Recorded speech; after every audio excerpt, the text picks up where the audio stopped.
We move now, जिस घड़ी की हम सबको प्रतीक्षा है. We are honored to have with us our inspirational and accomplished Vice Chancellor, Sir Professor Yogesh Singh, a professor of computer engineering with a citation index of 3,789. In the spirit of a true academic, Sir has brought his immense talents to the field of administration as well. He has varied experience of leading institutions, and just at the age of 45, he was already the Vice Chancellor of MS Baroda University. Thereon, he has been the Vice Chancellor of Netaji Subhash University and Delhi Technological University. Under his leadership in the University of Delhi, among several initiatives, perhaps the most successful is the almost model implementation of the National Education Policy 2020. But this is only yet. We look forward, sir, to your leadership. Once again, the WAC committee is sincerely grateful you accepted our invitation, and we cannot wait to hear from you. Thank you. Namaskar. Professor Balram Pani, Professor Shri Prakash Singh, Professor Rajni Abbi, Professor Dr. Vikas Gupta, आज सब लोग के मुंह से professor निकल रहा है आपके लिए. ये भी विकसित भारत ही होगा शायद. प्रोफेसर निरंजन कुमार, जिगर इनामदार, यहाँ पर आए हुए deans, principals, faculty members, invited guests and my dear students. जो लोग खड़े हैं वो बैठ जाएं, बस हिले नहीं ज़्यादा थोड़ी देर के लिए. अभी प्रोफेसर निरंजन ने बहुत अच्छी बात कही कि शिवाजी महाराज के राज्याभिषेक के 350 वर्ष पूरे हुए. सबसे पहले तो शिवाजी महाराज के 350 वर्ष जो हिंदवी स्वराज के लिए जाने जाते हैं वो पूरे हुए. उसके लिए आप सभी को बहुत बहुत बधाई.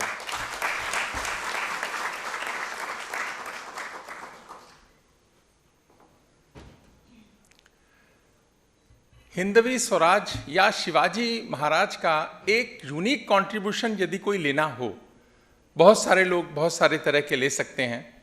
मुझे जो सबसे ज़्यादा लगता है कि अगर उन्होंने भारत के जीवन में एक नई परंपरा डाली युद्ध नीति की. उससे पहले भारत की युद्ध नीति बहुत अलग थी. वो क्या परंपरा शिवाजी महाराज ने डाली कि युद्ध नीति वही होगी जैसे को तैसा. पृथ्वीराज चौहान की गलती भारत फिर नहीं दोहराएगा. राजा जो है, राजा शत्रु के साथ दया और करुणा का भाव नहीं रख सकता है. अगर पृथ्वीराज चौहान ने वो गलती न की होती, शायद भारत गुलाम न होता. शायद. इतना वीर, इतना अच्छा प्रशासक, इतना अच्छा गवर्नेंस का आदमी पृथ्वीराज चौहान. लेकिन एक गलती, दो गलती, तीन गलती, इतिहासकार जो भी कहते हो गौरी को कितनी बार छोड़ा, पर छोड़ा तो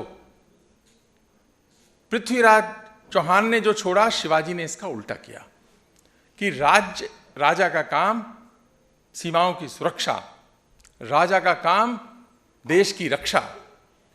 उस राज्याभिषेक, उस भारत की अस्मिता का, भारत की युद्ध नीति के परिवर्तन का दिन है. इसलिए हम भारतीयों के लिए एक बहुत ही महत्वपूर्ण दिन है. मैं सबसे बड़ा शिवाजी का कंट्रीब्यूशन मानता हूं, तो ये मानता हूं.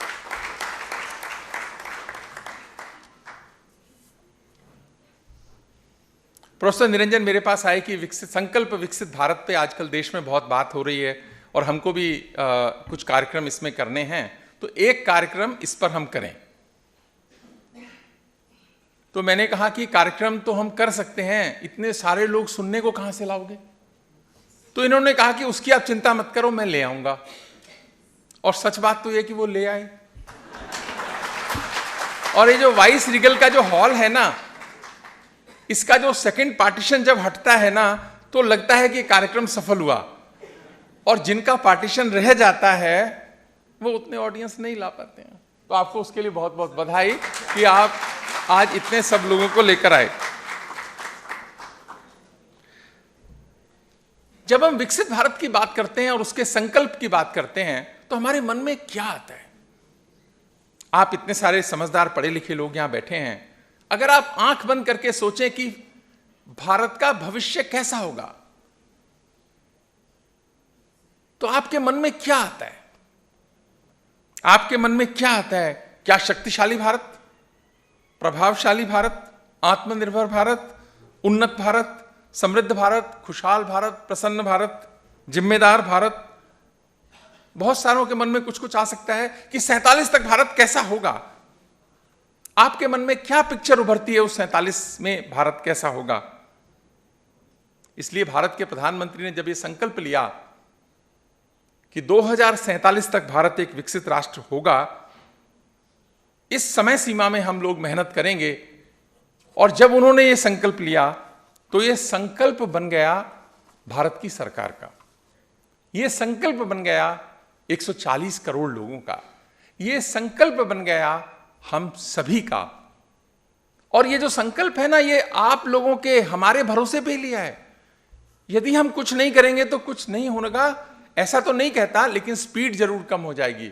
इसीलिए विश्वविद्यालयों की बड़ी भूमिका है, और दिल्ली में स्थित सबसे प्रतिष्ठित विश्वविद्यालय दिल्ली विश्वविद्यालय की और बड़ी भूमिका इसमें हो, ऐसा हमको मन तैयार करना चाहिए। एक और बात, नेतृत्व और लीडरशिप क्या कर सकते हैं और उसका क्या प्रभाव पड़ता है, मैं उसका एक उदाहरण देना चाहूंगा। जब हम लीडरशिप की बात करते हैं, जब हम नेतृत्व की बात करते हैं, तो उस लीडरशिप ने यह संकल्प लिया कि भारत विकसित होगा, तो एक मन में उत्साह और ऊर्जा आती है। किसी के मन में कोई निगेटिविटी नहीं आती है, क्योंकि सब आगे बढ़ना चाहते हैं, अच्छा बनना चाहते हैं।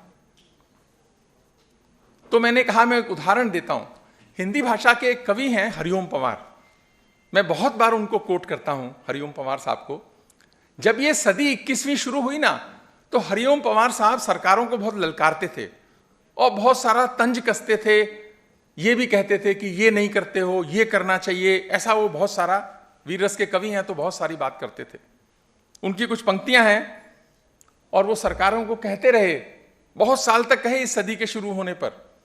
क्या कहते थे कि जब सिंहासन का राजा ही कायर दिखने लगता है, जब सिंहासन का राजा ही कायर दिखने लगता है, तब सारा मौसम हत्यारा डायर दिखने लगता है, तब सारा मौसम हत्यारा डायर दिखने लगता है। इतना डर डर के दुनिया से क्या ले लेंगे हम, कोई दिल्ली मांगेगा तो क्या दिल्ली दे देंगे हम। ये पंवार साहब ने बहुत कहा, कोई दिल्ली मांगेगा तो क्या दिल्ली दे देंगे हम। उस समय की सरकारों को ललकारा। पर आज 2024 में, 23 में, 22 में, 20 में पंवार साहब ये गाना गा सकते हैं क्या? और अगर वो गाएंगे तो इसको कोई सुनेगा भी नहीं। तो पंवार साहब की ये कविता तो मर गई, और वो मानते हैं कि मर गई, और हम आपसे ज्यादा समझदार आदमी हैं। तो मैंने सोचा कि देखा जाए कि आज हरिओम पंवार क्या गा रहे हैं। ये बताएगा कि बदलते भारत की तस्वीर, क्योंकि वो जो सरकारों को केवल ललकारते हैं, आज वो क्या गा रहे हैं। मैं कोट करूंगा जिससे आपको अंदाजा लगेगा, आप सब, हम सब उसके साक्षी तो हैं ही। वो कहते हैं, आज गा रहे हैं 24 में, 23 में, कि भारत ने हर समझौते का आदी बनना छोड़ दिया, भारत ने हर समझौते का आदी बनना छोड़ दिया। कुछ बातों में हमने बापू गांधी बनना छोड़ दिया, कुछ बातों में हमने बापू गांधी बनना छोड़ दिया। नई सदी का भारत है ये, नई सदी का भारत है ये, 62 वाला दौर नहीं। नई सदी का भारत है ये, 62 वाला दौर नहीं। हम भी दुनिया के दादा हैं, दिल्ली हैं लाहौर नहीं। पहले कहते थे राजा कायर दिखने लगता है, क्या कह रहे हैं कि हम भी दिल्ली के दादा हैं, दिल्ली हैं लाहौर नहीं। हमने अपने संविधान से 370 मिटा दिया, हमने अपने संविधान से 370 मिटा दिया। नेहरू जी ने डाला था जो सांप गले से हटा दिया। उरी का उत्तर घर में घुसकर चोट से देना सीख लिया, उरी का उत्तर घर में घुसकर चोट से देना सीख लिया। पुलवामा का उत्तर बालाकोट से देना सीख लिया। हमने डर से कूटनीति को दूर हटाकर रखा है, हमने डर को कूटनीति से दूर हटाकर। देखो ऐसा है, जो राजा है ना, अगर उसको डर लग भी रहा हो तो डर दिखाना नहीं चाहिए कभी भी। ये बात वाइस चांसलर लोगों के लिए भी सच है, प्रिंसिपल्स के लिए भी सच है, कि अगर डर लग भी रहा हो ना तो दिखाना नहीं चाहिए, क्योंकि इस देश का स्वभाव क्या है, ये निडर लोगों के पीछे लगता है।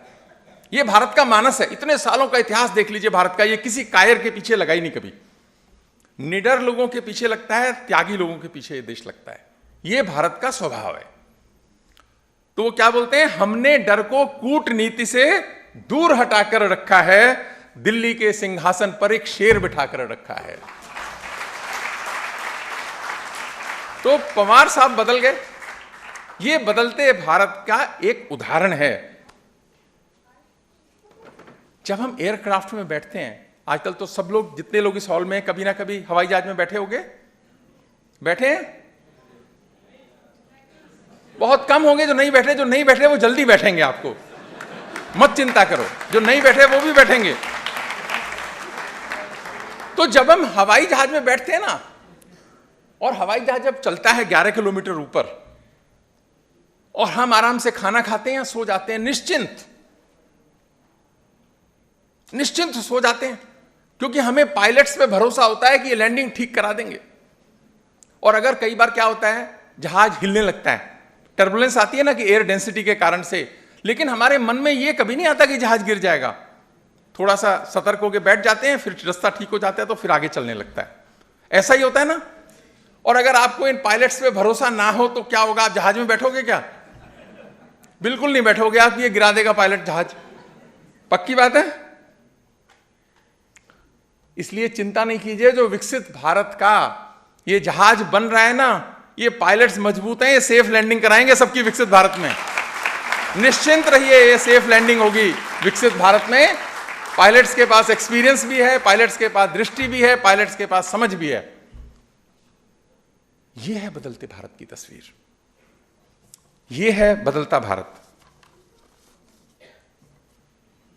अब आते हैं इसके इकोनॉमिक पैरामीटर्स पे, कि जब हम कहते हैं कि विकसित भारत है तो इसका मतलब क्या है। जो बहुत सारे बच्चे पीछे बैठे हैं, उनमें से कुछ को अंदाजा होगा, कुछ को नहीं भी होगा, क्योंकि याद रखना बच्चों, ये आपके भरोसे है सारा मामला, और हमारे भरोसे है।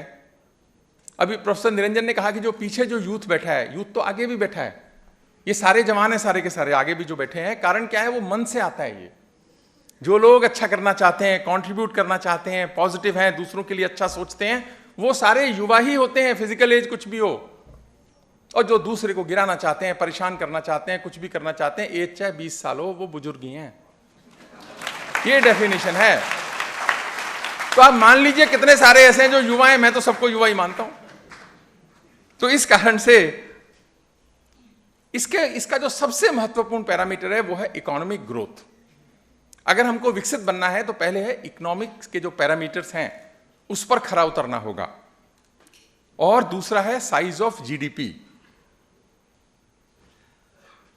मैंने बहुत बार कोट किया है, यहीं से बात शुरू करूंगा, कि भारत को आजादी के बाद 60 वर्ष लगे $1 ट्रिलियन की इकोनॉमी बनने में। और आज ये है कि आज सारे अखबारों में आपने देखा होगा, एक एडवर्टाइजमेंट आई हुई है उत्तर प्रदेश सरकार की, कि हम $1 ट्रिलियन की इकोनॉमी बनेंगे बहुत जल्दी। हम देश की इकोनॉमी में $1 ट्रिलियन कंट्रीब्यूट करेंगे। एक देश का राज्य ऐसा कर रहा है, जिसको पहले लोग कहते थे कि अनडेवलप्ड राज्य है। आज वो ऐसा संकल्प ले रहा है कि हम $1 ट्रिलियन करेंगे। और अभी प्रोफेसर श्री प्रकाश ने मुझे दिखाया, अभी हमने ऑथेंटिक नहीं किया इसको, लेकिन अभी वो दिखा रहे थे मुझे कि आईएमएफ ने अभी डिक्लेयर किया है कि जो टाटा कंपनी है, टाटा ग्रुप का जो मार्केट वैल्यूएशन है, वो पाकिस्तान के टोटल बजट से ज्यादा हो गया है। ये है बदलता भारत।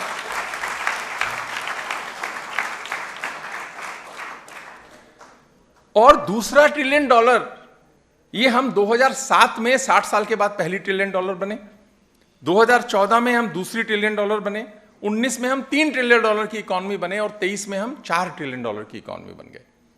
यानी पहले बार 60 साल लगे, उसके बाद 7 साल लगे, उसके बाद 5 साल लगे, और $4 ट्रिलियन बनने में हमें 4 साल लगे। ऐसा माना जा रहा है कि $5 ट्रिलियन की इकोनॉमी हम अगले 2-3 साल में हो जाएंगे, तो 3 साल हमें उसमें लगेंगे। इसका मतलब डायरेक्शन भी ठीक है, काम भी अच्छा हो रहा है कि देखिए कितनी तेजी से ईयर्स कम हो रहे हैं। और ऐसा माना जाता है कि भारत अपनी इकोनॉमी में $1 ट्रिलियन ऐड करेगा हर साल 30 के बाद, यानी जिसको 60 बरस लगे हमें पहला लेने में, हम $1 ट्रिलियन हर साल ऐड करेंगे, ऐसा माना जाता है। और 2047 में यदि विकसित राष्ट्र बनना है तो हमारी इकोनॉमी का साइज होना चाहिए $25 ट्रिलियन। $25 ट्रिलियन हमारी इकोनॉमी का साइज होना चाहिए, ये हैं पैरामीटर्स। और आज हम $4 ट्रिलियन हैं, तो एक लंबी छलांग अभी लगाने की आवश्यकता है। और आज अमेरिका का जीडीपी है $26 ट्रिलियन का, यानी हम जो 47 में होना चाहते हैं, आज अमेरिका का इकोनॉमी का उतना साइज है। और अमेरिका 40 करोड़ का देश है और हम 140 करोड़ के देश हैं। ये याद रखना है, ये बहुत बड़ा चैलेंज है हम सबके लिए। 2047 में, और आज हम 5वीं सबसे बड़ी इकोनॉमी है वर्ल्ड की, और हो सकता है कि हम 47 में आते आते दूसरी इकोनॉमी बन जाए वर्ल्ड की।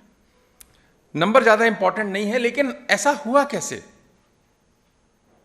आप देखिए, दूसरी बात जो मैंने कही थी, ये तो जीडीपी की बात थी, दूसरा था इकोनॉमिक ग्रोथ रेट। भारत की जब ब्रिटिशर्स का राज था हमारे देश पे, 1900 से 1950 तक की जो इकोनॉमिक ग्रोथ रेट थी हमारी 0% थी। उस समय भी हम 36 करोड़ थे। और 0% ग्रोथ रेट जिस देश की हो, तो ब्रिटिशर्स ने कितना अन्याय किया होगा हमारे पूरे इकोनॉमिक मॉडल के साथ में, आप सोच सकते हैं। 0%। 1950 से 1980 तक हम 3.5% थे, 80 से 2002 तक 5 से 7% थे, 3 से 8 तक 8 से 9% थे, 9 से 14 हम 7.2% थे। और यदि एवरेज निकालें आज़ादी के बाद से लेके और 2021 तक की, तो हमारी इकोनॉमिक ग्रोथ रेट 5.81% है। हम आज क्या चाह रहे हैं? अभी जो इस साल चल रही है 7 पॉइंट कुछ चल रही है, 7.2, 7.3, किसी क्वार्टर में 0.3 आ रही है। हमें चाहिए 9% कम से कम ग्रोथ रेट चाहिए अगले 20 साल।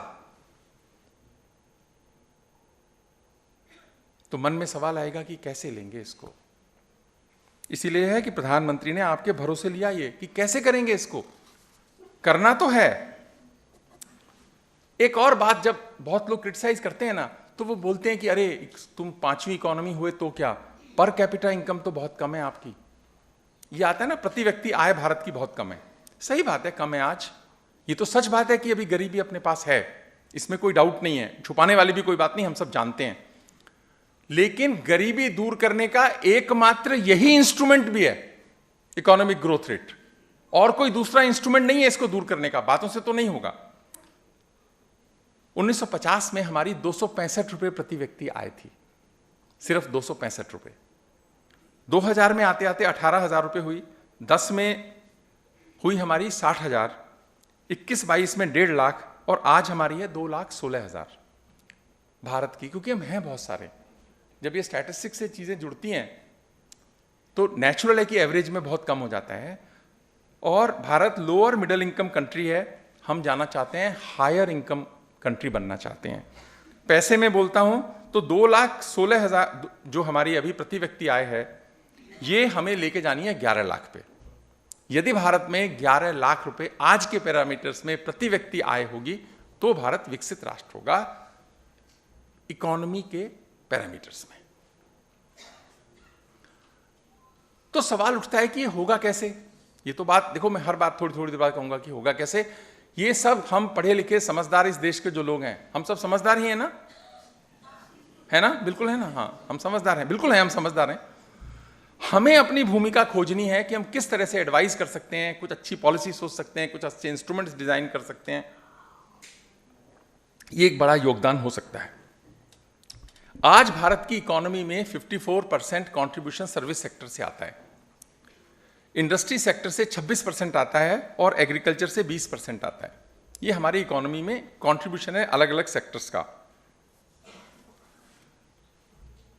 मैंने सोचा कि अमेरिका की देखते हैं वहां क्या होता है, क्योंकि अमेरिका आज जो है वो हम बनना चाहते हैं 25 ट्रिलियन डॉलर इकोनॉमी। अमेरिका में सर्विस सेक्टर से आता है 80%। इकोनॉमी में सर्विस सेक्टर से कंट्रीब्यूशन है 80%। इंडस्ट्री सेक्टर से कंट्रीब्यूशन है 19% और एग्रीकल्चर सेक्टर से कंट्रीब्यूशन है 1%। इकोनॉमिक ग्रोथ रेट आज अमेरिका की केवल 1.5% है, 1.5%, हमारी है 7.5%। आज हम थोड़ा पीछे चल रहे हैं, लेकिन देखिए हमारी दौड़ने की स्पीड तो देखो ना, उनकी है 1.5%। और जीडीपी आज अमेरिका का पर कैपिटा प्रति व्यक्ति आय है 68 लाख रुपए, हमारी है 2 लाख रुपए, 2,16,000। ये वर्ल्ड की बेस्ट इकोनॉमी है, नंबर 1। नंबर 2 पे है चीन की इकोनॉमी। वो क्या कर रही है उसको देखें अगर, तो वहां सर्विस सेक्टर कंट्रीब्यूशन 55% है, इंडस्ट्री से 38% है और एग्रीकल्चर सेक्टर से 7% है। तो उनका मैन्युफैक्चरिंग बहुत अच्छा कर रहा है, जिस कारण से 38% तो वैल्यू एडेड इंडस्ट्रियल आउटपुट है। लेकिन चाइना की भी इकोनॉमिक ग्रोथ रेट है 4.6%, जीडीपी साइज है 13,000 के करीब डॉलर, और सेकेंड और इकोनॉमी का साइज है 20 ट्रिलियन डॉलर। अमेरिका 26, ये 20 और हम 4। पर हमारी दौड़ने की स्पीड तेज है इस समय, इसको थोड़ा और बढ़ाएंगे तो हम आगे जा सकते हैं, ऐसा लगता है। पर एक बात ध्यान करने की जरूरत है जो भारत के लोगों को समझनी चाहिए, हम सबको समझनी चाहिए, कि जितनी भी डेवलप्ड इकोनॉमीज हैं वर्ल्ड की, उसमें एग्रीकल्चर सेक्टर का कंट्रीब्यूशन सिंगल डिजिट आता है। अमेरिका का 1%,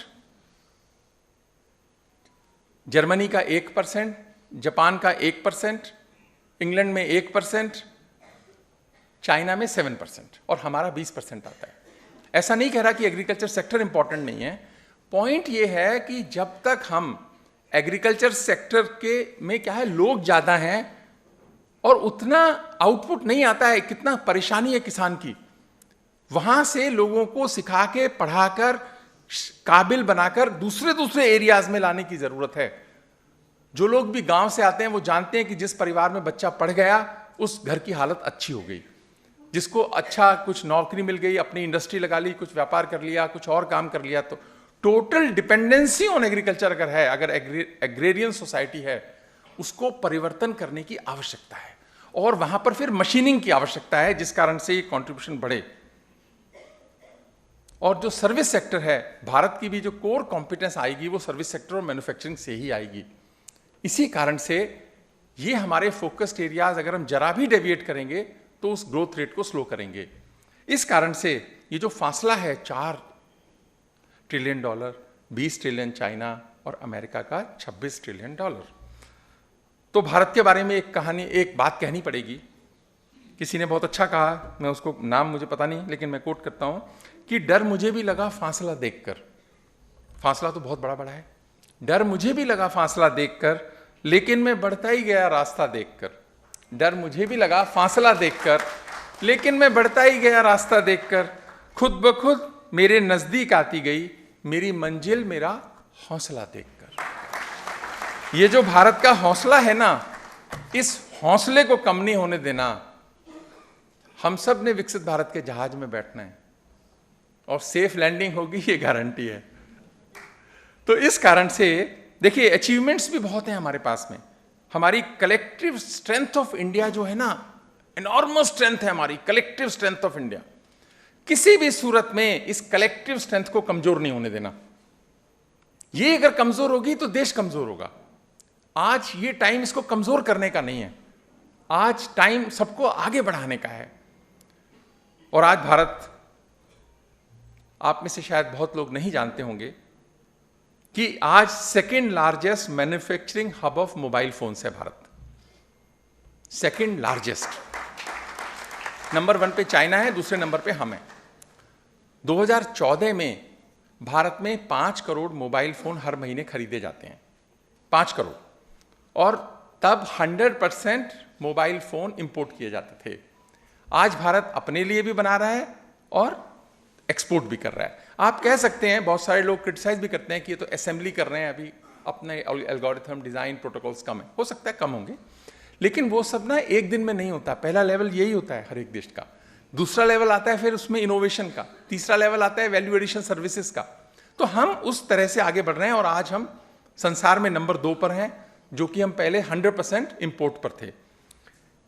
सेकेंड लार्जेस्ट हो गए हम स्टील प्रोडक्शन में और सेकेंड लार्जेस्ट हो गए हम रोड नेटवर्क्स में। अमेरिका के बाद भारत का सबसे बड़ा रोड नेटवर्क तैयार हुआ है। कितनी बड़ी बात है, सबसे बड़ा। मिल्क प्रोडक्शन में भारत नंबर 1, लार्जेस्ट एक्सपोर्टर हैं वर्ल्ड में हम आईटी सर्विसेज के, लार्जेस्ट एक्सपोर्टर। लार्जेस्ट प्रोड्यूसर हैं जूट के, सेकंड लार्जेस्ट प्रोड्यूसर हैं राइस के, व्हीट के, sugarcane, groundnut, vegetable, fruits and cotton. Third largest हैं ऑटोमोबाइल मार्केट के। तो ऐसे बहुत सारी चीजें, पर जो नई चीजें आ रही हैं वहां हम क्या कर रहे हैं, जो रिन्यूएबल एनर्जी है जिसकी बात कर रहे हैं, इस समय भारत 4th इन विंड पावर कैपेसिटी, 4th इन सोलर पावर कैपेसिटी। किसके बाद? चाइना, यूएस और तीसरा कौन हो सकता है? जापान। इन 3 के बाद में, तीनों बड़ी इकोनॉमी चल रही हैं, लेकिन हम लगभग उनके पीछे पीछे पीछे पीछे चल रहे हैं। रेलवे नेटवर्क हमारा 100% इलेक्ट्रिफिकेशन की तरफ आ गया और 4th लार्जेस्ट हमारा रेलवे नेटवर्क है इस समय वर्ल्ड में। और सबसे अच्छी बात हमारी क्या है? Strongest, largest and finest democracy of the world. तीनों word, strongest, largest and finest democracy of the world. हम विद डेमोक्रेसी ये सब कर रहे हैं। हमारी जो डेमोक्रेसी है वैसी डेमोक्रेसी किसी और देश की नहीं है, क्योंकि 140 करोड़ का दूसरा देश नहीं है जहां डेमोक्रेसी हो। उसके डेमोक्रेसी के फायदे, डेमोक्रेसी के चैलेंजेस सबको मिलाते हुए हम कर रहे हैं। स्ट्रॉन्गेस्ट हमारी यूनियन ऑफ स्टेट्स हैं। एक और अच्छा काम किया, एब्रोगेशन ऑफ आर्टिकल 370 हुआ, तो देश एक झंडे के राज में आया। और अभी एक और बड़ी बात हुई कि राम मंदिर की प्राण प्रतिष्ठा जो 22 जनवरी 2024 को हुई, ये भी एक देश की अस्मिता को एस्टैब्लिश करने का काम हुआ।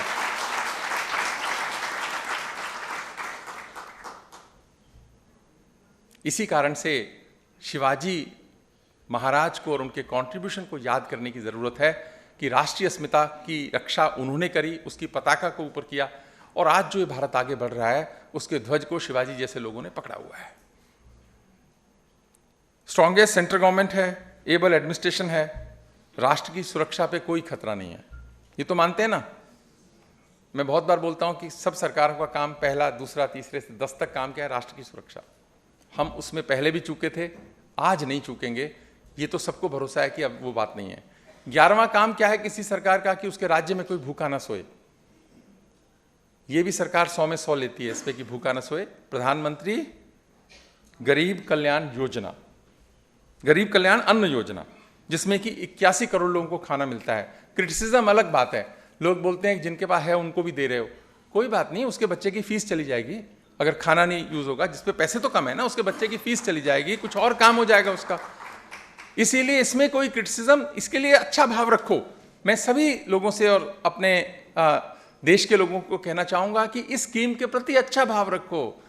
इसको ऐसे क्रिटिसाइज मत करो, क्योंकि राज्य का काम है कि उसके राज्य में कोई भूखा न सोए। ये एक बहुत बड़ा काम जो है ये हुआ है। ऐसे तो बहुत सारी चीजें। एक बात टेक्नोलॉजी से रिलेटेड है कि यूपीआई, वर्ल्ड के किसी देश में ये यूनिफाइड पेमेंट इंटरफेस का काम नहीं हुआ जो भारत ने करके दिखाया। यानी टेक्नोलॉजी में अब हम लीडर बनने की तैयारी में हैं, बन सकते हैं बहुत सारे एरियाज के अंदर। हम में से इस हॉल में कितने ऐसे हैं जो यूपीआई यूज करते हैं? अरे वाह, बहुत बढ़िया। ये यूपीआई, ये गवर्नमेंट ऑफ इंडिया का प्रोजेक्ट है। आरबीआई और इंडियन बैंकिंग एसोसिएशन ने मिलकर एक कंपनी बनाई, national payment corporation of India. उस एनपीसीआई ने ये एक लेयर बनाई है, सिक्योरिटी लेयर, जिसको यूपीआई बोलते हैं। वर्ल्ड में कहीं नहीं है। अभी मैं पीछे साउथ कोरिया गया तो वहाँ के गवर्नर साहब के साथ बात हो रही थी, तो मैंने बताया उनको कि हम इमीडिएटली पैसे कहीं भी ट्रांसफर कर देते हैं। तो उन्होंने कहा कि कैसे कर देते हो यार, हमारे तो हो नहीं सकते ऐसे। फिर मैंने कहा नहीं, मैं आपको अभी दिखा देता हूँ। मैंने 100 रुपये अपनी बेटी को ट्रांसफर कर दिए। 5 मिनट में बेटी का फोन आ गया, पापा ये पैसे कैसे भेज दिया आपने? 5 मिनट में फोन आ गया कि पापा ये पैसे कैसे भेज दिए। वो सोच रही होगी कि 100 क्यों भेजे हैं, ज्यादा क्यों नहीं भेज दिए। लेकिन साउथ कोरिया जो टेक्नोलॉजी का लीडर है, बहुत अच्छी इकोनॉमी है उनकी, इकोनॉमिक मिरेकल किया साउथ अफ्रीका ने लास्ट सेंचुरी के अंदर, सॉरी साउथ कोरिया ने इकोनॉमी का मिरेकल किया। वो बहुत सारे कंट्रीज का रोल मॉडल है साउथ अफ्रीका। उन्होंने नहीं किया, हमने किया। तो टेक्नोलॉजी में भारत के बच्चे बहुत अच्छा कर रहे हैं और आगे हम इस आधार पर और बहुत आगे करेंगे। यहीं से इकोनॉमी के मॉडल निकलेंगे बहुत सारे। इसी कारण मैं कह रहा हूं कि सर्विस सेक्टर जो है, ये सारा आईटी सर्विसेज सर्विस सेक्टर में आती हैं सारी चीजें। तो ये जो है हमको 80% कॉन्ट्रीब्यूशन यहां लेकर जाना है। अगर यूएस कर सकता है तो हम भी कर सकते हैं इसमें, जो आज हम 54% पे हैं। यूनिकॉर्न्स भी बहुत अच्छे हैं, सारा इको स्टार्टअप सिस्टम बहुत अच्छा है। और डेटा कंजम्पशन में आपको मालूम है ना, इस समय भारत का जो पर व्यक्ति आय तो छोड़ दो, पर व्यक्ति डेटा कंजम्पशन जो है, हमारे लोग इतने आजकल ताकतवर हो गए हैं कि हमारा जो पर व्यक्ति डेटा कंजम्पशन है चीन और अमेरिका को मिलाकर उससे दुगना है। गांव गांव में ये चीज पहुंची है, तो ये बहुत बड़ी बात है। अभी मैं आता हूं, देखो सबसे बड़ा चैलेंज क्या है। चैलेंज क्या है कि $1 ट्रिलियन हर साल इकोनॉमी में ऐड करने। इसका मतलब क्वालिटी ऑफ ग्रोथ बहुत इंपॉर्टेंट है। जो सबसे समझने की बात है, क्वालिटी ऑफ ग्रोथ बहुत इंपॉर्टेंट है। क्वालिटी ऑफ, जब मैं ग्रोथ की बात करता हूं तो ग्रोथ दो तरह से आ सकती है। एक होती है कैपेक्स लेड ग्रोथ और दूसरी होती है कंज्यूमर कंजम्पशन लेड ग्रोथ। दो तरह की ग्रोथ है। क्या मतलब है इसका कि जो हम कैपिटल इंफ्रास्ट्रक्चर बनाते हैं, सड़क बनाते हैं, बिल्डिंग बनाते हैं, रोड बनाते हैं, एयरपोर्ट बनाते हैं, रेलवे स्टेशन बनाते हैं, ये कैपेक्स है कि कैपिटल इंफ्रास्ट्रक्चर बनाएं देश के अंदर। और दूसरा है कि कंजम्पशन, खाएंगे पिएंगे कुछ और यूज करेंगे, वो सब उसमें आता है। ये क्यों बात मैं बोल रहा हूं, ये बहुत जरूरी है, खासकर ये इकोनॉमिक्स के, कॉमर्स के लोगों को समझने की जरूरत है। क्योंकि वेस्ट के जितने मॉडल, जितने रिसर्च पेपर, जितनी रिसर्च और सर्वेज आ रहे हैं, वो कंजम्पशन लेड ग्रोथ के आ रहे हैं। कारण क्या है, अमेरिका में तो कैपेक्स लेड ग्रोथ हो ही नहीं सकती, उनका इंफ्रास्ट्रक्चर तो बन गया। यूरोपियन कंट्रीज में तो बन गया, जितने मकान चाहिए बन गए, सड़क बन गई, एयरपोर्ट्स बन गए। हमारे तो सब कुछ बनना है अभी। और दूसरा, वो कहां से ग्रोथ लाएंगे, कंजम्पशन से लाएंगे सिर्फ ग्रोथ। उनके सारे मॉडल, सारा जीने का तरीका कंजम्पशन को बढ़ाने का है। हम ये काम 47 के बाद के लिए छोड़ देना चाहिए। 47 तक तो हमें कैपेक्स लेड ग्रोथ पर ही चलना चाहिए। हमें पैसे खराब नहीं करने चाहिए देश के कंजम्पशन बढ़ाने के लिए। क्योंकि हो क्या रहा है, सारे जो इकोनॉमिस्ट हैं देश के, वो जितना गवर्नमेंट को एडवाइस कर रहे हैं, वो कंजम्पशन को बढ़ाने की एडवाइस कर रहे हैं कि कंजम्पशन से होगा। कंजम्पशन आसान तरीका भी है कि भाई मैं 1 कोट पहनता हूं, 50 कोट पहनूं तो अच्छा है, लेकिन इससे क्या है, देश की ताकत तो नहीं बढ़ेगी ना। तो इस कारण से ये काम 47 के बाद के लिए छोड़ना चाहिए, जब हम विकसित भारत का टैग ले जाएं। क्योंकि कैपेक्स लेड, क्योंकि हम बहुत बड़ा देश है, हम कैपिटल इंफ्रास्ट्रक्चर में ही ये अचीव कर जाएंगे, बाद में आना चाहिए। और भारत की तो जीवन दर्शन भी ये है कि साईं इतना दीजिए जामे कुटुंब समाए, मैं भी भूखा ना रहूं साधु न भूखा जाए। हमारी तो वो व्यवस्था है। पर क्या होता है, बहुत सारे जो एक्सपर्ट्स हैं यूनिवर्सिटीज में बैठे हुए, कॉमर्स के, इकोनॉमिस्ट और दूसरे, जब वो सारा रिसर्च पेपर से प्रभावित होते हैं वेस्टर्न वर्ल्ड के, भाई उनकी तो मजबूरी है, ये तो समझ लो, उनके पास तो कैपेक्स हो ही नहीं सकता। इसी कारण से भारत सरकार की मैं तारीफ करूंगा इस बात के लिए कि अभी जो बजट आया उसमें 23% of total expenditure is for capex. आप देखिए भारत जितना मैक्सिमम इंफ्रास्ट्रक्चर पे खर्च पैसा लगा रही है, क्योंकि हमें लेवल 1 अभी अचीव करना है। वो जो लेवल 2, 3 पे काम कर रही हैं इकोनॉमीज, उसके जो एक्सपर्ट्स के जो रिसर्च पेपर्स हैं, IMF की जो फाइंडिंग्स हैं और जो वर्ल्ड लीडर्स की फाइंडिंग्स हैं, उनको जरा सावधानी से समझने की जरूरत है। नहीं तो अगर आप भी वही भाषा बोलोगे तो सरकार भ्रमित हो सकती है कल को, क्योंकि वो तो आपकी एडवाइस पे चलना चाहती है, आपकी समझ पे भरोसा करके आगे बढ़ना चाहती है। ये एक बहुत बड़ा चैलेंज है जो कि हम सबको समझने की जरूरत है, और खासकर दिल्ली यूनिवर्सिटी जैसे लोगों को, कि जब भी कभी बात हो इकोनॉमिक पॉलिसीज की, तो हमें ये ध्यान रखना चाहिए कि कंजम्पशन को अभी बढ़ाने की कोई जरूरत नहीं है, नहीं तो बहुत सारा खतरा हम अननेसेसरी ले जाएंगे। इसी कारण से हमें केवल कैपेक्स लेड ग्रोथ की, कंजम्पशन थोड़ी तो बढ़ेगी ना रूटीन में, वो बढ़ेगी, वो ठीक है। जिसके घर में समृद्धि आती है तो चीजें आती हैं, वो तो स्वाभाविक एक डेवलपमेंट की प्रक्रिया है, वो उतनी होनी चाहिए। हमें स्ट्रैटेजिकली, सिस्टमैटिकली इसको बढ़ाने का प्रयास नहीं करना चाहिए देश में, जो हम कभी कभी प्रोपोगेट करने की कोशिश करते हैं। इसको ये ध्यान रखने की बहुत आवश्यकता है, क्योंकि हम बहुत बड़ा देश हैं, बहुत बड़ी पॉपुलेशन है, हमारे चैलेंजेस बहुत अलग हैं।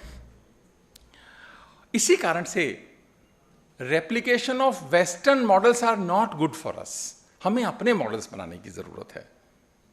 एक एग्जाम्पल देता हूं, अमेरिका में, क्योंकि हम बहुत प्रभावित हैं उस देश से, उन्होंने बड़ी मेहनत करके अपने देश को बनाया है। अमेरिका में 1000 लोगों के पास 1100 कार हैं। अमेरिका में 1000 लोगों के पास 1100 कार हैं और भारत में 1000 लोगों के पास 23 कार हैं। वैसे दिल्ली के लिए ठीक नहीं है बात, आप मत खुश होना, ये तो पूरे देश में नहीं है इसलिए एवरेज में ये 23 आ रही हैं। पर यदि दिल्ली के 2 करोड़ लोग 2 करोड़ कार रख लेंगे तो हमारे पास तो जगह नहीं है। फिर आप कहेंगे सड़कें बनाओ और फिर और ट्रैफिक जाम लगेगा। तो इसका मतलब ये हुआ कि ये जो यूएस मॉडल है 1 पर्सन 1 कार और 1 पर्सन 1 कार, ये हमारे लिए तो नहीं चल सकता, चलाने की जरूरत भी नहीं है। हमें तो पब्लिक इंफ्रास्ट्रक्चर पे इन्वेस्ट करना चाहिए, जो सरकार कर भी रही है। मेट्रो का एक बहुत बड़ा एग्जाम्पल है, दिल्ली मेट्रो बहुत बड़ा एग्जाम्पल है जब वो भर के चलती है। तो इस तरह से इन चीज़ों को हमें एकेडमिकली भी सपोर्ट करके बढ़ाने का प्रयास करना चाहिए, जिससे कि हिम्मत रहे। आप ये देखिए, India's global presence in goods market is very small as compare to the size of our economy. We are smaller than Bangladesh in textile. We are smaller than Bangladesh in textiles and also smaller than Thailand in machinery. ये वो areas हैं जहां हमें बहुत करना, smaller than Thailand. We are smaller than Vietnam in terms of electronics. और हमारा global export में इंडिया से केवल 1.8% है। ये एरिया है जो कि बिल्कुल खाली पड़े हैं हमारे पास, जिसमें कि हमें आगे बढ़ना है, क्योंकि success that has happened in service sector has not yet happened in manufacturing. इसी कारण से we have to identify our sunrise areas like technology, like energy. अभी बहुत सारा पैसा एनर्जी पे जा रहा है। अब गवर्नमेंट ने बहुत फोकस कर रही है हाइड्रोजन पे और different alternate sources of energy पे, कि वो पैसा इकोनॉमी में ही रह जाए, वो पैसा इकोनॉमी में ही रह जाए। एजुकेशन है, मेडिसिन है, इंफ्रास्ट्रक्चर है। अभी क्या होता है, देश का ना मन थोड़ा अजीब है कई बार, थोड़ा क्योंकि अभी सशंकित है। मैं एक उदाहरण देता हूं, मेरे पास ना बहुत सारे दिल्ली के लोग आते हैं, पैसे वाले लोग भी आते हैं, बात करते हैं, तो वो ये कहते हैं कि जब और सरकार की बहुत बड़ी चिंता है कि कई लाख बच्चे हर साल बाहर पढ़ने जाते हैं। वो बच्चे जाते हैं, उनमें से बहुत सारे पेरेंट्स के पास अच्छा पैसा होता होगा, वो जाते हैं, पर बहुत सारे ऐसे भी जाते हैं जो कि लोन लेके भी जाते हैं। ऐसा भी नहीं कि सब वैसे ही जाते हैं, अच्छी शिक्षा के लिए, अच्छे भविष्य के लिए जाते हैं।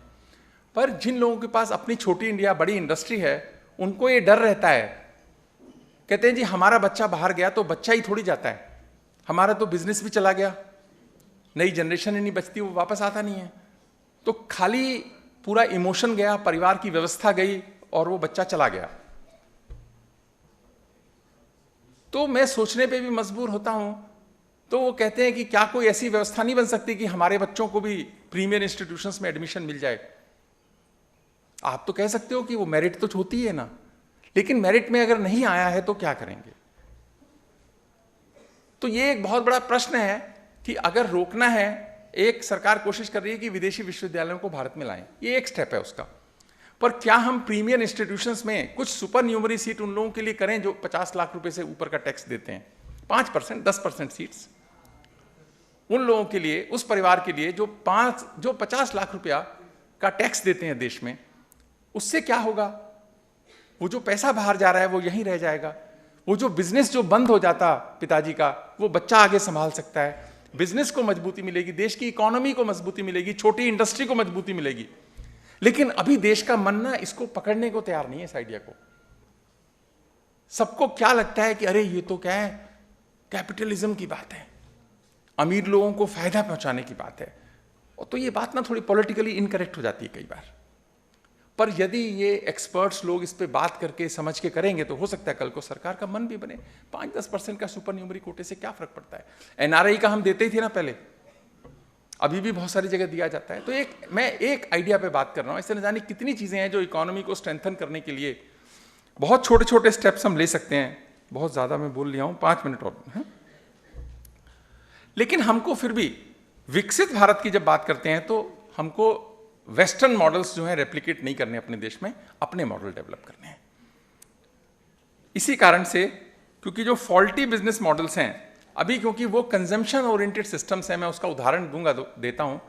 वहां पर क्या है, रिपेयर नहीं करते, रिप्लेस करते हैं पार्ट्स को, हर चीज को। उनके पास लोग कम है, उनको उसकी आवश्यकता नहीं है, तो क्या करते हैं, हर पार्ट को, कार खरीदो, स्कूटर खरीदो, जो खरीदो, भाई इसका 10,000 किलोमीटर के बाद में ये पार्ट रिप्लेस कर देना है, इसके बाद ये कर देना है। उन्होंने अपनी एसओपीज इसी तरह डिजाइन किए हैं अपनी जरूरतों के हिसाब से, कंजम्पशन को बढ़ाने के लिए। बहुत सारी ऐसी कंपनीज हैं जो कार जब बेचती हैं तो उसमें कोई खास प्रॉफिट नहीं लेती, स्पेयर पार्ट्स जब बेचती हैं तो बहुत ज्यादा प्रॉफिट लेती हैं, उनका वो बिजनेस मॉडल है। पर हम तो रिपेयर में चलने वाले आदमी थे, अगर हमें कंजम्पशन नहीं बढ़ानी तो।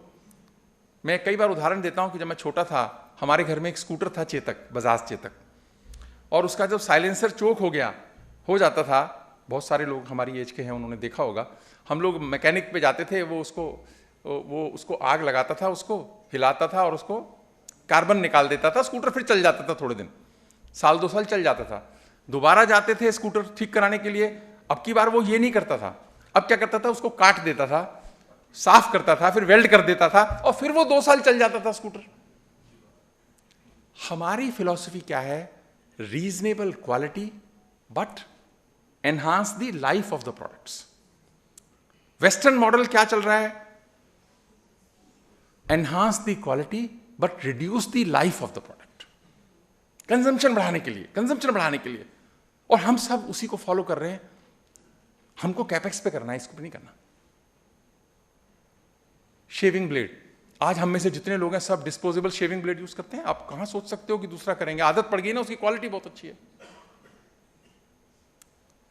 वन टाइम यूजेज के कितने आइटम हैं हम सबकी लाइफ में हैं, आवश्यकता थी या नहीं थी हमें नहीं पता, हमारे फादर की जनरेशन तो नहीं करती थी, हम तो कर रहे हैं। ये धीरे धीरे आ गया हमारे पास, हम इसको रोकने का प्रयास ही नहीं कर रहे हैं कि हमें इसकी आवश्यकता नहीं है। आप देखिए, भारत के घरों में टॉयलेट्स में पेपर्स नहीं यूज करते थे, आज टॉयलेट की सफाई के लिए भी बड़े बड़े रोल हम घर में लाके रख रहे हैं, किचन में भी रख रहे हैं कि हाइजीन मेंटेन कर रहे हैं। इसीलिए कर रहे हैं ना, ला तो अच्छे के लिए रहे हैं, पर उसका इंपैक्ट क्या हो रहा है वो देखने वाली बात भी तो है ना। ये क्योंकि वेस्टर्न मॉडल्स का प्रभाव बहुत पड़ रहा है, वो शॉर्ट टर्म हमको रिलीफ देते हैं क्योंकि हम बहुत नहीं सोच रहे हैं। फिर क्या होता है, जो ताकतवर आदमी समाज में, दूसरा उसको फॉलो करता है, जिस पे पैसे आते हैं सोचता है मैं पड़ोसी के गया था, उस पे तो ये सामान था तो मैं भी लेके आऊं अपने घर में, मैं भी लेके आता हूं, उसके टॉयलेट्स में मैंने देखा इतने रोल रखे थे, मैं भी लेके आता हूं। तो ये जो होड़ है ये फिर कंजम्पशन को बढ़ा देती है, क्योंकि इसका काउंटर नैरेटिव जनरेट ही नहीं कर रहे हम। ये एकेडमिया की जिम्मेदारी है कि हम काउंटर नैरेटिव जनरेट करें, क्योंकि अभी 47 तक जरूरत नहीं है। ये बच्चे जब बड़े हो जाएंगे इनके घरों में तो ठीक है, हम तो 47 तक निकल जाएंगे, तो पर हमें जरूरत नहीं है। ऐसा मैं मानता हूं कि बहुत फॉल्टी बिजनेस मॉडल्स हमको नहीं लेने चाहिए, क्योंकि भारत जैसा देश 140 करोड़ का देश यदि इस मॉडल्स को फॉलो करेगा, जब हम पे पैसे आ जाएंगे, जो हम पे आने वाले हैं, तो ये तो क्लाइमेट चेंज है, ये कितनी फास्ट एक्सेलरेट होगा, बढ़ेगा। हम सोच, दिल्ली में क्या हाल हुआ इस साल, सर्दी पड़ी थोड़ी सी तो आधी दिल्ली खांस रही है, और जितनी खांस रही है इस बार ठीक भी नहीं हो रही। मेरी तो नहीं ठीक हुई, 1 महीना हो गया करीब परेशान होते हुए। एक बार खांसी हो गई तो जा ही नहीं रही है, ऐसा पहले कभी नहीं हुआ। मैं पटेल चेस्ट में गया इलाज के लिए, अभी पटेल चेस्ट वाले सोचेंगे मैं उनको रेफर कर रहा हूं। उन्होंने कहा जी हम एशिया के बेस्ट इंस्टीट्यूट हैं, पर मैं कहा मेरी खांसी नहीं ठीक कर पाए आप। अभी भी मैंने गर्म पानी मांगा कि वो मेरी खांसी नहीं ठीक कर पाए। ज्यादा सर्दी पड़ी और पॉल्यूशन बढ़ा, ये जो डेडली कॉम्बिनेशन हुआ, तो इस पर एक बहुत बड़ा क्वेश्चन मार्क है जहां पर हमको सोचने की जरूरत है। इसीलिए जब किसी ने अच्छा कहा है ना, शोहरत की बुलंदी पल भर का तमाशा है, जिस शाख पे बैठे हो वो टूट भी सकता है। ये हमको रियलाइज क्यों नहीं होता है? इसी कारण से ना बैलेंस लाइफस्टाइल की बहुत जरूरत है। रिवर वाटर तो कई बार मैं बात कर चुका हूं कि पानी जो है इतनी समस्या हो गई कि रिवर वाटर जो था हमने सारा खराब कर दिया, नदियों का पानी, और हम बॉटल्ड वाटर की तरफ बहुत तेजी से आए हैं, पिछले 40-50 साल में आ गए हम। अदरवाइज भारत में सब शहर नदियों के किनारे अगर बने भी थे तो नदियों की रक्षा भी की भारत ने, भारतीय ज्ञान परंपरा से करी, भारतीय समझ से करी, जिसको कि हमने बहुत ज्यादा ध्यान नहीं दिया, मजाक सा उड़ाया। अगर वो पूर्व पश्चिम का जो गाना है वो कहते हैं ना, इतनी ममता नदियों को भी जहाँ माता कह के बुलाते हैं, इतना आदर इंसान तो क्या पत्थर भी पूजे जाते हैं। इस धरती पे मैंने जन्म लिया ये सोच के मैं इतराता हूँ, भारत का रहने वाला हूँ, भारत की बात सुनाता हूँ। लेकिन नदियों को माता कहते रहे, पर पिछले 100 वर्ष के अंदर कुछ ब्रिटिशर्स कर गए, बाकी हमने कर दिया अपने आप ही। सारी नदियां पॉल्यूट कर दी हमने। यमुना दिल्ली में, अहमदाबाद में साबरमती, कोई नदी ले लो, जिसका नाम लो उसी की हालत खराब है। जिस पानी को हमने पीना था उसमें सीवेज डाला, ये किसने अलाउ किया? क्या पानी में सीवेज डालना चाहिए था? वैसे तो यमुना में तो यहाँ पानी है ही नहीं, यहाँ तो सीवेज ही सीवेज है, पर और नदियों में तो पानी है, पेरेनियल है रिवर। यमुना तो पेरेनियल है नहीं, ताजे वाले से सारा पानी निकाल लेते हैं यमुना का। यमुना में केवल क्लीन वाटर आता है बरसात में, बाकी पानी नहीं होता सारे साल यमुना में। नदियों को मारने का अधिकार किसने दिया? ये सोच कैसे बनी? ठीक है, ब्रिटिशर्स ने किया, अब तो उसको बदलना चाहिए ना। 1893 में पहला राज बनाया ब्रिटिशर्स ने, आज तो वो चले गए, अब कितनी देर हो गया उनको लेके। अब तो हम पॉलिसी पे बैठे हैं। हमको ये सोचना चाहिए कि अगर विकसित भारत बनेगा, जरूरतें बढ़ेंगी, नदियां हमको ठीक करनी चाहिए। सीवेज ट्रीटमेंट के हमारे अपने तरीके होने चाहिए। हर शहर में नदी गंदी है और शहर में कूड़े का पहाड़ है, नदी गंदी है और शहर में कूड़े का पहाड़ है। ये वेस्टर्न मॉडल की ही तो उपज हो गई, क्योंकि हमने अंधाधुन उस मॉडल्स को रेप्लिकेट किया। ये भी सोचने की बात है इसी कारण से। और एक और बात क्या है लास्ट, देखिए, यूनिवर्सिटीज़ के अंदर जब हम विकसित होना है, हमको इनोवेशन और ओरिजिनल वर्क पे काम करना होगा। अभी हमारा रिसर्च में क्या हो रहा है, हम क्या कर रहे हैं, या तो एक्सटेंशन वर्क है, या री इंटरप्रिटेशन है, या रीडेफिनेशन है, या कोई पुराने आइडिया पे थोड़ा बहुत इधर उधर कर रहे हैं।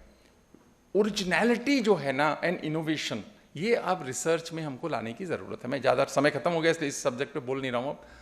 ये एक बहुत बड़ा एक ट्रांसफॉर्मेटिव चेंज की ज़रूरत है, इंक्रीमेंटल चेंज से नहीं बनेगी बात। कैसे सोचें, मेरी रिक्वेस्ट है, जो प्रोफेसर्स यहाँ बैठे हैं, डीन्स बैठे हैं, हेड्स बैठे हैं, आप सोचिए तो सही ना। ये जो पीएचडी करने का जो तरीका है, इसको कैसे बदलें? पीएचडी के लिए तो ठीक है, पर क्या पीएचडी का पर्पस केवल उस डिग्री का है? अगर वो है, इतना ही पर्पस है, वो तो ठीक है, आपको डिग्री मिली, शुभ है सबके लिए।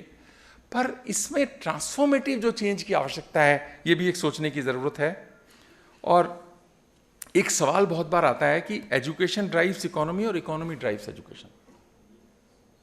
क्या शिक्षा इकोनॉमी को ड्राइव करती है या इकोनॉमी शिक्षा को ड्राइव करती है? जो देश अच्छे हैं, क्या वहां इकोनॉमी अच्छी है इसलिए वहां के शिक्षा संस्थान अच्छे हैं, या शिक्षा संस्थान अच्छे हैं इसलिए इकोनॉमी अच्छी है? ये प्रश्न है, इसका सीधा आंसर नहीं है। पर यूनेस्को की एक रिपोर्ट है, वो कहती है कि every dollar spend in education generates $10 to $15 in economy. शिक्षा में इन्वेस्ट किया 1 रुपया, इकोनॉमी में 10 से 15 रुपए बना के देता है। तो हम इस डेफिनेशन में कौन किसको कर रहा है वो छोड़ दें। शिक्षा में इन्वेस्ट करेंगे तो इकोनॉमी में फायदा होने ही वाला है, लेकिन वो तब होगा जब हम ओरिजिनलिटी और इनोवेशन पर ज़्यादा ध्यान देंगे।